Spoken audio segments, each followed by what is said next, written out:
उद्योग बंद करावं.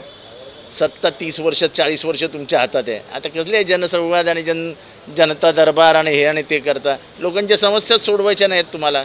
पाणी आहे का शहरात? कचरा उचलला जातोय काय?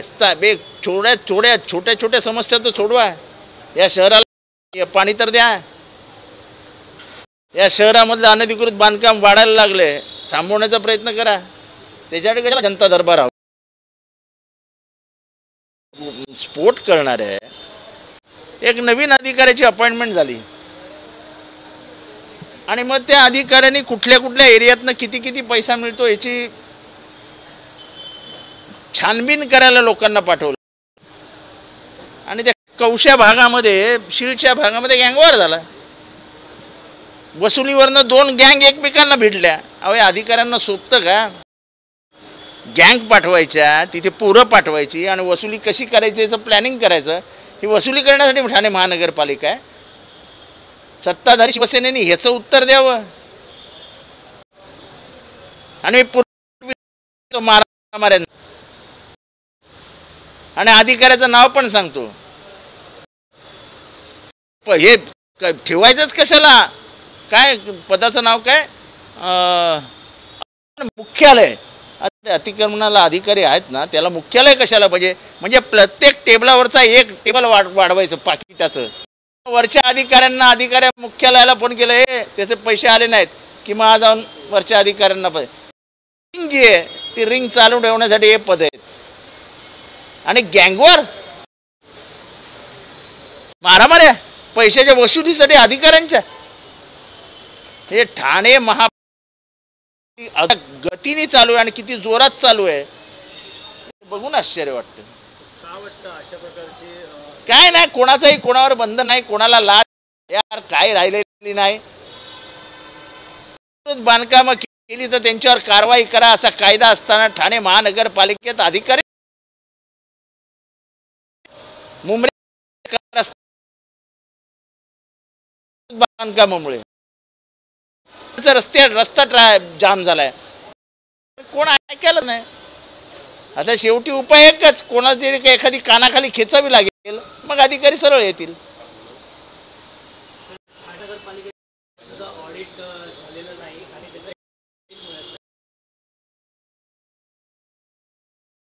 काय ते बाईक ॲम्ब्युलन्स इथे सडक पडले आहेत.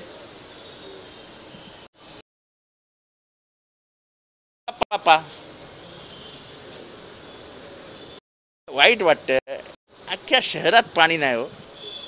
अख्ख्या शहरात दिव्याला पाणी नाही, पाणी नाही, कळव्याला पाणी नाही, विटाव्याला पाणी नाही, घोडबंदरला पाणी नाही. आणि अधिकारी कशावर करतात? अनधिकृत बांधकामावरती मारामाऱ्या की पैसे दाऊद करणार का अरुण गवळी करणार?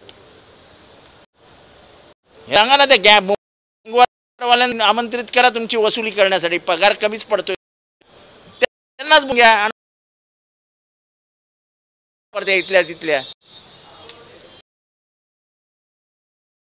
चांगल्या गँगवाल्या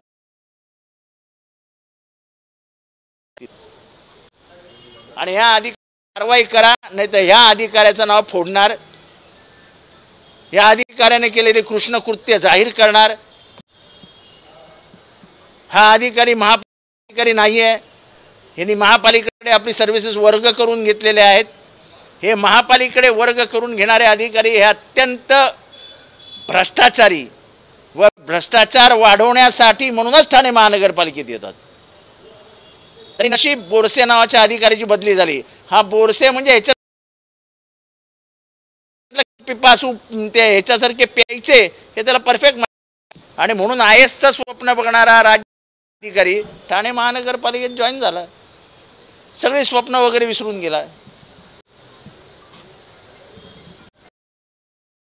काहीतरी पैसे खा नका खावा तुमचा प्रश्न आहे, पण वसुलीसाठी जर इथे गँगवॉर होणार असेल तर माझी आयुक्तांना हात जोडून विनंती आहे, आयुक्त महोदय हे सहन करू नका.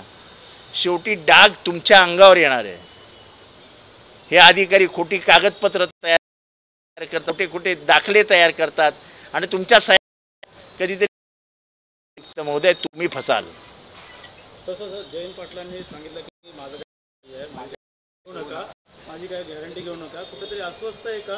काही अस्वस्थ नाही. तिथे भाषण कशासाठी चालू होते हे तुम्हाला माहीत नाही. तिथे शक्तिपीठाचं भाषण चालू होतं. तर तेव्हा ते म्हणाले की माझ्याकडनं मेळावर फिरतात. फिरलात तर आम्ही काय करणार, याच्यावरून ते भाषण आहे. अजित पवारांच्या राष्ट्रवादी भुजबळांची आहे कुठेतरी मला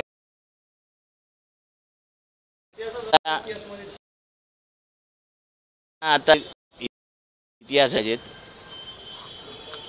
आता आपण किती वेळा त्यांना समजवायचं, त्यांना समजूनच घ्यायचं नाही. महाराष्ट्रात पेटवायच लावायचं. राजापूरला दंगल झाली, इथे दंगल झाली, ते अजून महिन्याभरात पूर्ण महाराष्ट्र पेटलेला दिसेल. महाराष्ट्रामध्ये या येणाऱ्या महिन्याभरामध्ये महाराष्ट्र असेल. आणि यालाच कारणीभूत फक्त सत्ताधारी आणि सत्ताधारी पक्षाचे काही निवडक नेते.